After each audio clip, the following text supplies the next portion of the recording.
Afrikaan qabeenya kuufamaa qabdu fayyadamtee saffisaa fi haala jijjiiramaa addunyaa si'aayinaa faana akka imaltu tumsaan hojjechuun barbaachisaadha jedhan bulchaan olaanaa naannoo Amaaraa obbo Araggaa Kabbadaan.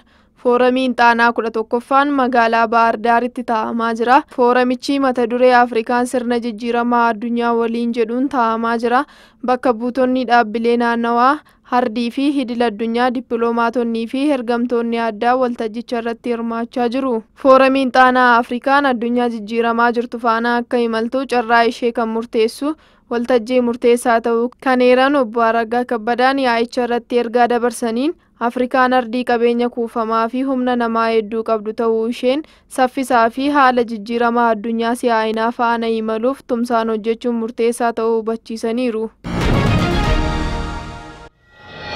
Bulchiinsa magaalaa Sanbateetti mana barumsaa Sanbatee sadarkaa 1ffaa keessatti adeemsa baruu fi barsiisuu irratti hanqinoonni hedduun kanneen akka hanqina daree barnootaa, hanqina barsiisaa fi kitaabaa mudachuun gufuu barnootaa guddaa ta'aa jiraachuu ibsame. Itti aanaa itti gaafatamaa waajjira barnootaa aanaa Jiillee Dhummuugaa obbo Biraanuu Jabeessaa akka jedhanitti baruu fi barsiisuu bara 2018 yeroo qabameefitti raawwachuuf qophii dursaa taasifameen yeroo galmee irraa jalqabee hojiin baruu fi barsiisuu keessuuf hojjetamaa jiraachuu ibsuun bara barnootaa 2018tti barattoota 19,768 simatamanii barnoota irra jiraachuu fi kan bara darbeerraa fooyyeen daballii barattootaa jiraachuu ibsaniiru. Rakkooleen adda addaa hin jiru, rakkooleen barsiisaa hin jira. Rakkoo barsiisaa furachuudhaafis makaanizimii garaagaraatti fayyadamuudhaan naannoo magaalaarra kan jiran barsiisota buleeyyii naannoo saatalaayitii irra jiran walitti qabuudhaan barsiisonni achirra akka galan godhamee furamaa jira jechuudha.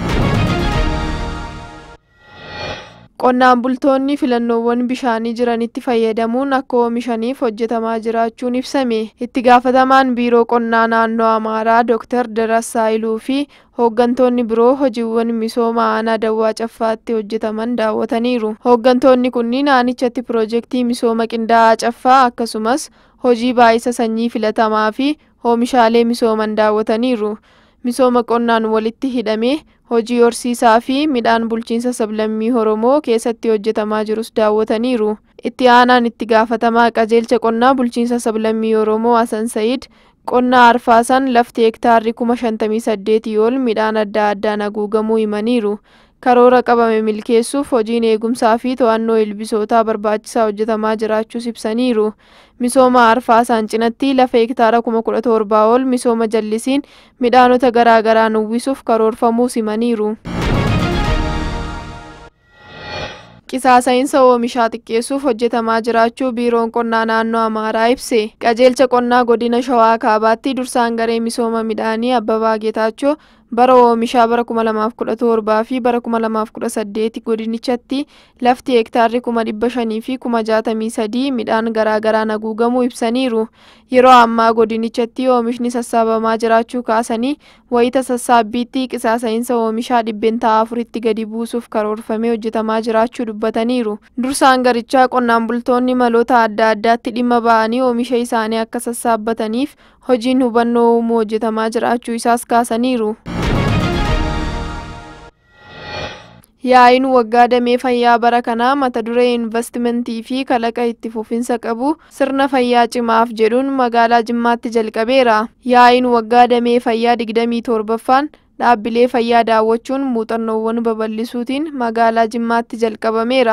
Yaa'iin waggaa damee fayyaa bara kanaa aanaa naannawaa Jimmaatti magaalota Aggaaroo fi Bashaashaa keessatti raawwii fooyya'aa dhaabbilee fi muuxannoo isaan qaban daawwachuun jalqabameera. Saganticha irratti deetaan ministeera fayyaa Dr. Darajjee Dhugumaan fayyaan bu'uura waan hundaati jedhaniiru. Dhaabbilee fayyaa humna namaa fi galteewwan fayyaan guutuun seektara fayyaa bu'a qabeessa taasisuuf hojiiwwan boonsaa hojjetamaa jiraachuu isaas ibsaniiru.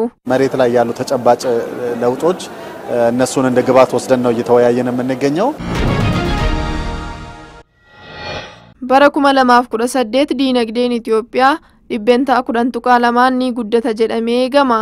Manni maree ministeerotaa raawwii karoora hojii guyyoota 100 jalqaba bara 2018 gamaggameera.